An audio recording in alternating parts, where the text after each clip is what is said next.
Hello everyone, welcome back to my channel. I hope you all are doing good. Today we are going to start our new topic, which is American Revolution. Very first thing is it is a pivotal event that took place from 1763 to 1783.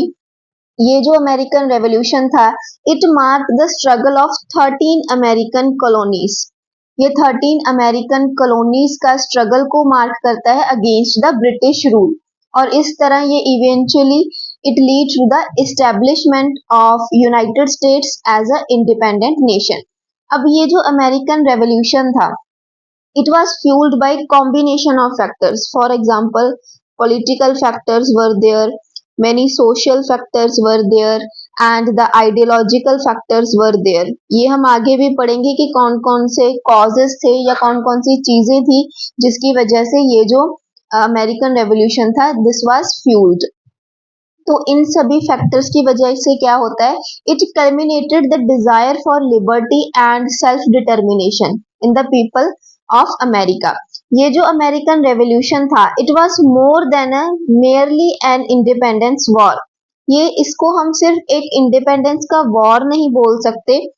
It was because it was the first time के जब written constitution को adapt करना था. It was the first time to adapt the written constitution जो कि America के लोगों ने अडॉप्ट किया था, and a democratic republic was established. So it was more than a independence war. And the colonies rebelled against the Britain over representation, local laws, and the tax issues. तो जो American colonies थी, जो 13 colonies थी, वो किसके against rebel कर रही थी कि एक तो उन्हें कोई रिप्रेजेंटेशन नहीं मिल रही थी पॉलिटिक्स में, और लोकल लॉस लगाए जा रहे थे, टैक्स इश्यूज थे, जिसकी वजह से उन्होंने रेबल किया अगेंस्ट द ब्रिटेन. अब ये जो कॉलोनीज हैं, दीज 13 कॉलोनीज इस्टेब्लिश्ड यूएसए. इन्होंने मिलकर यूएसए को बनाया and it was recognised internationally. America को, यूनाइटेड स्टेट्स ऑफ अमेरिका को इंटरनेशनली ऑफिशियली कब रिकॉग्नाइज किया गया? After signing the treaty of Paris. After signing the treaty of Paris in 1783. So this was a introduction. इसमें हमने क्या देखा कि जो अमेरिकन रेवोल्यूशन है वो 1763 से 1783 तक चलता है and it mark the struggle of 13 American colonies, जो कि इवेंचुअली इसके बाद हमें क्या देखने को मिलता है कि यूनाइटेड स्टेट्स की as an independent nation establishment हो जाती है. बहुत सारे फैक्टर्स हैं जो कि इस अमेरिकन रेवोल्यूशन को फ्यूल करते हैं, जिसकी वजह से जो अमेरिका के लोग हैं उनमें डिजायर आ जाती है for liberty and for self determination. और ये जो वॉर था, it was more than a independence war. So now we are going to see the key events of American revolution. So the very first thing is कि उन्होंने जो taxes थे वो बढ़ा दिए थे, टैक्सेस बढ़ाए गए. उसके बाद हमारे पास sugar act and stamp act आता है. Sugar act 1764 and stamp act 1765. ये जो दोनों एक्ट्स थे, these were the initial measures for the resources. सनशेड एक्ट देखने को मिलता है 1767 का. इसमें क्या होता है कि जो असेंशियल गुड्स थे उन पर टैक्स लगाया गया. Essential goods for example paper, glass, lead, T, ये सभी जो असेंशियल गुड्स थे इनके ऊपर टैक्सेस लगाए गए. इसकी वजह से क्या होता है, लोग इरिटेट हो गए. So they raised the voice against Britain. इसमें हमें एक इंपॉर्टेंट चीज क्या याद रखनी है कि टाउनशेड एक्ट में हमें दो ऑर्गेनाइजेशंस देखने को मिलती हैं. दो ऑर्गेनाइजेशंस का बर्थ होता है, एक तो है sons of liberty and the second is daughters of liberty.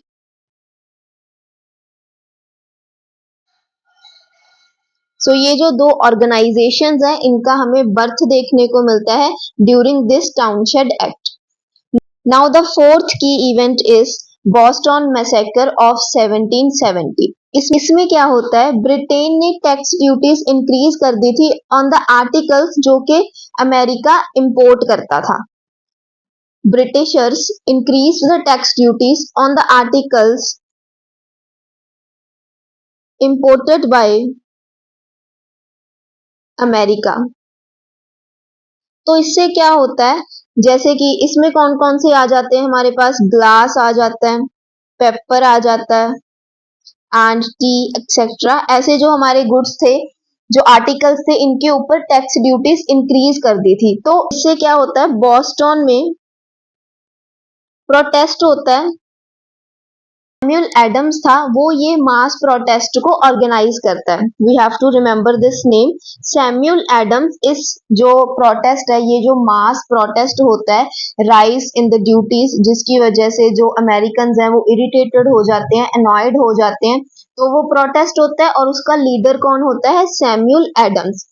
और इसमें ब्रिटेन क्या करता है, ब्रिटिशर्स क्या करते हैं, वो फोर्स को यूज करते हैं, वो फोर्स को यूज करते हैं ताकि वो प्रोटेस्ट को रोक सके। तो इसी चीज को हमें क्या कहा गया है, बॉस्टन मैसेकर। Boston massacre 1770। तो इसमें हमने क्या देखा कि ब्रिटिशर्स थे, दे राइज द ड्यूटीज, उन्होंने क्या कर दिए, टैक्स ड्यूटीज इंक्रीज कर दी थी on the articles imported by America, जैसे कि ग्लास, पेपर, टी। तो इसकी वजह से हमें क्या देखने को मिलता है, प्रोटेस्ट देखने को मिलता है, जिसका लीडर कौन होता है, सैमुअल एडम्स। और इसको रोकने के लिए, इस प्रोटेस्ट को स्टॉप करने के लिए ब्रिटिशर्स क्या करते हैं, फोर्स का यूज करते हैं, and that's why it is called Boston Massacre of 1770. Now the fifth key event is Lord North Tea Policy. This is also very important point, Lord North Tea Policy.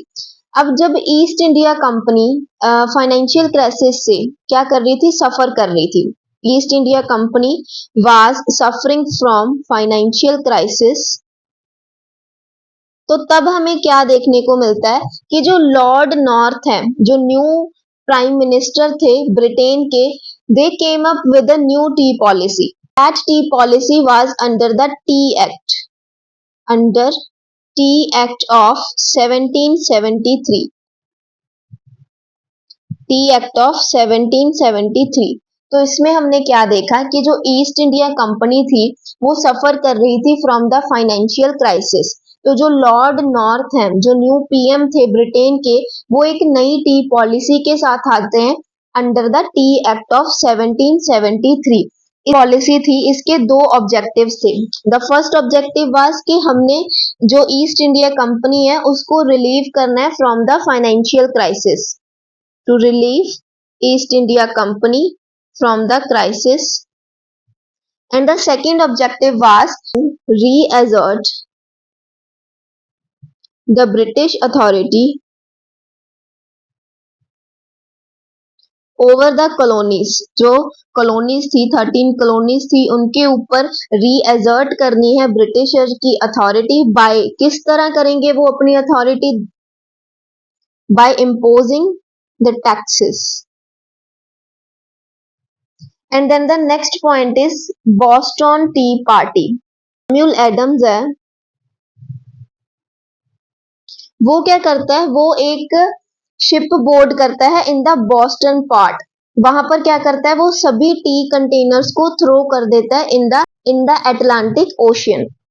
Adams इस Boston port में enter करता है through the ship, और जो T containers है उनको फेंक देता है। This thing is called Boston tea party.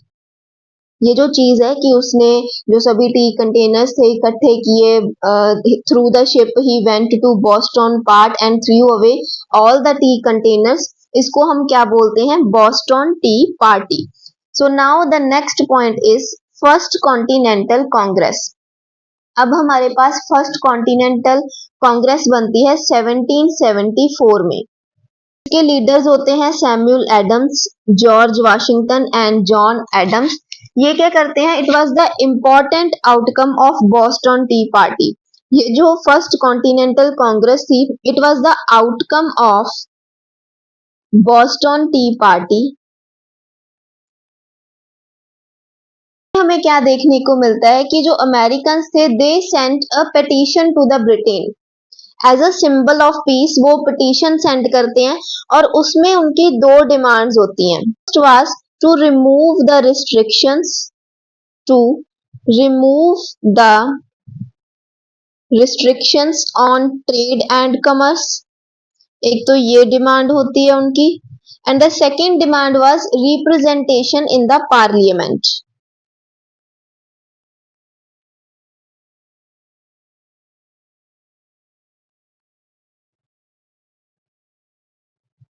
वैसे ये चीज हम आगे भी पढ़ेंगे, जो इनका सबसे इम्पोर्टेंट मेन स्लोगन था, नो टैक्सेशन विदाउट रिप्रेजेंटेशन, वो हम आगे भी पढ़ेंगे।